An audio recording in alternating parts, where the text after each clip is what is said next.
Héroes del amor, gigantes de la fe, hombres y mujeres siempre actuales que iluminaron al mundo con la caridad de Cristo, modelos de vida, testigos, peregrinos de la historia humana que señalan el camino y cuestionan nuestra existencia. Héroes que nos proponen la meta más alta, ser sal y luz, camino, verdad y vida.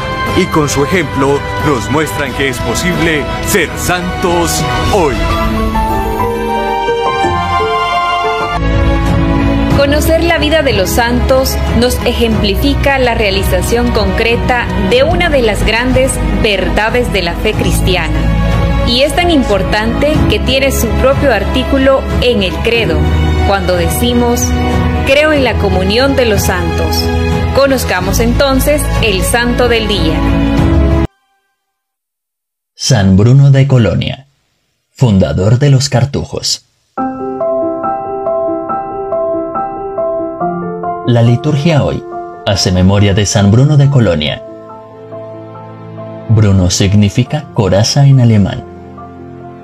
Este santo, gran místico, de profunda vida interior, fuerte oración, amante del silencio, se hizo famoso por haber fundado la orden religiosa más austera y penitente, los monjes cartujos. Viven en perpetuo silencio, jamás comen carne ni toman bebidas alcohólicas. Es una orden que aúna la soledad de los eremitas con la vida común de los cenobitas. Nació en Colonia, Alemania, 1030. Pertenecía a la distinguida familia Hartenfaust.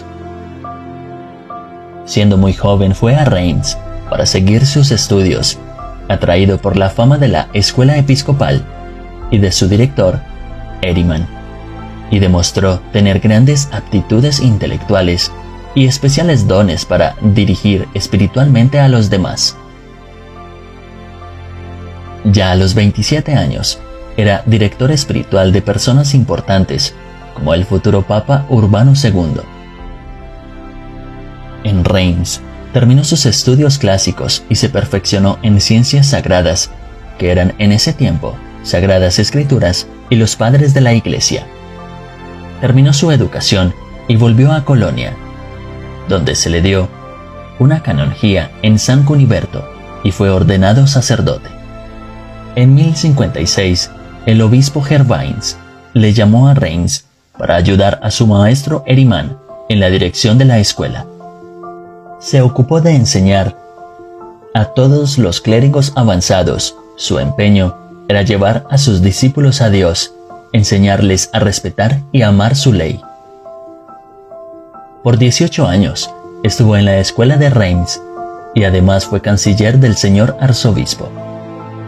Cuando éste murió, Manasés, hombre indigno, se hizo elegir arzobispo de la ciudad, pero debido a su proceder inmoral, violencia e impiedad, el canciller Bruno y otros 2 canónigos fueron encargados de llevar al legado papal las quejas del indignado clero, y en el concilio de Autun y en el año 1077 fue suspendido el prelado indigno, que respondió arrasando las casas de los acusadores, confiscando sus bienes y apelando al Papa. Una sentencia de destitución obligó a Manasés a retirarse. Libre el clero de elegir otro obispo, ofreció el cargo a Bruno, quien lo rechazó porque no se creía digno de tan alto puesto. Con abundantes riquezas y el aprecio de sus amistades, Bruno renunció a todo esto y con 2 de sus amigos, Raúl y Fulco, canónigos, inflamados en el amor de Dios y el deseo de los bienes eternos, hicieron voto de abandonar el mundo y abrazar la vida religiosa. Se pusieron bajo la dirección de un eminente solitario, San Roberto en Molesme. Allí se observaba reglamento muy estricto. Sin embargo, lo que él deseaba era un silencio total y un apartarse por completo del mundo. Por eso dispuso irse a un sitio mucho más alejado.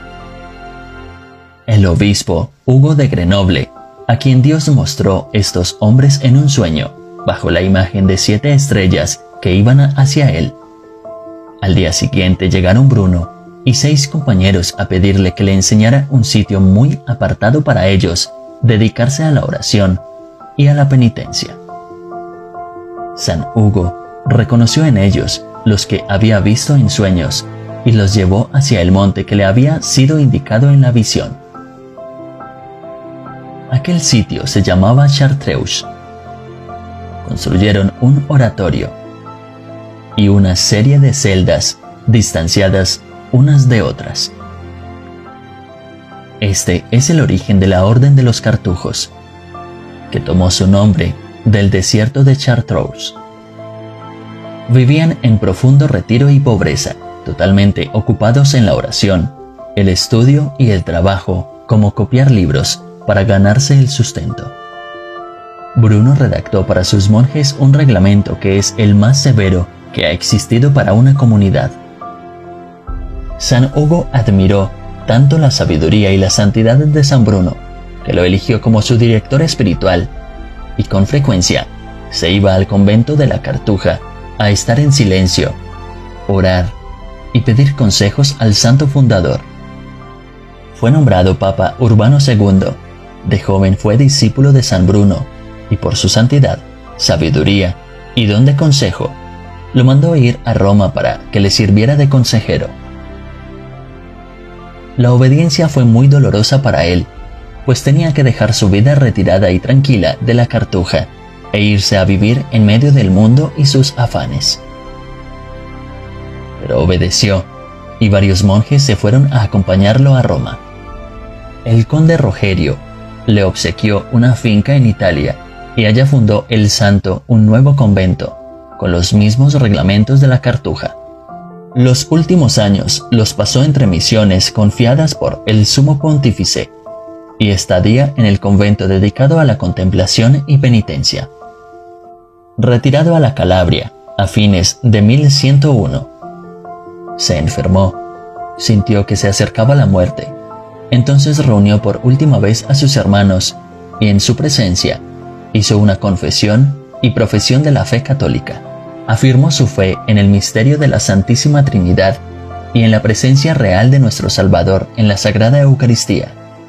Además, una protesta contra las herejías que habían hecho tanto daño.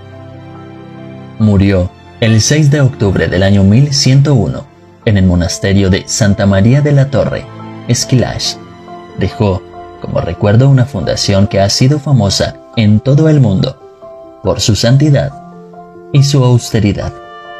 El Papa León X autorizó su culto en 1514 y Clemente X en 1674 lo confirmó para toda la Iglesia en Occidente. Son famosos los escritos de 2 cartas, el arzobispo de Reims y a sus hijos espirituales, además de su profesión de fe y 2 libros con comentarios en las cartas de San Pablo y de los Salmos. Enseñanza para la vida.